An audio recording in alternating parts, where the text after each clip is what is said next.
Hello दोस्तों, नमस्कार। किरण देहाती लोकगीत चैनल में आप सभी का स्वागत करती हूँ। दोस्तों, आज आप लोगों के सामने बहुत ही प्यारा कजरी गीत लेकर आई हूँ। पसंद आए तो लाइक शेयर सब्सक्राइब जरूर करना और कमेंट बॉक्स में बताना हमारा गाना कैसा लगा। धन्यवाद।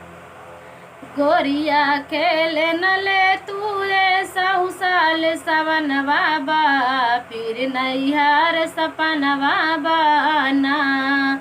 गोरिया खेल न ले तू साल सवन बाबा, फिर नैहर सपन बाबा ना।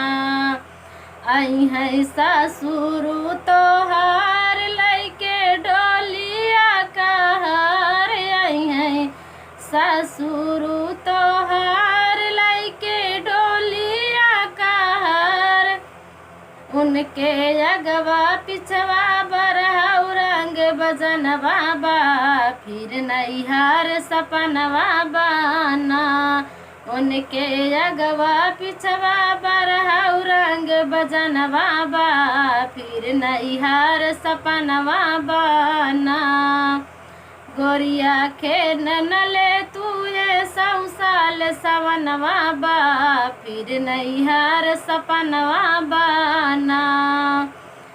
गोरिया खेल न ले तू साल सवन बाबा, फिर नैहर सपन बाबा ना। आई है जेठवा तोहार लैके डोलिया कहर, आई है जेठवा तोहार लैके डोलिया कहर। उनके अगवा पिछवा बरहु रंग बजन बाबा, फिर नैहर सपन बाबा ना। उनके अगवा पिछवा बरहु रंग बजन बाबा, फिर नैहर बाबा ना। गोरिया खेल न ले तू साल सवन बाबा, फिर नैहर सपन बाबा ना।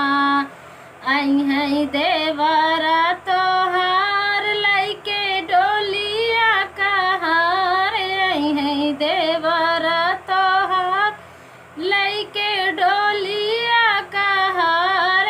उनके अगवा पिछवा बरहु रंग बजन बाबा, फिर नैहर सपन बाबा ना। उनके अगवा पिछवा बरहु रंग बजन बाबा, फिर नैहर सपन बाबा ना। गोरिया खेल न ले तू साल सवन बाबा, फिर नैहर सपन बाबा ना। आई है पियावा तोहार लैके डोलिया कहर, आई है पियावा तोहार लैके डोलिया कहर। उनके अगवा पिछवा बरहु रंग बजन बाबा, फिर नैहर सपन बाबा ना। गोरिया खेल न ले तू साल सवन बाबा, फिर नैहर सपन बाबा ना। नमस्कार दोस्तों, हमारा गाना कैसा लगा कमेंट में ज़रूर बताना।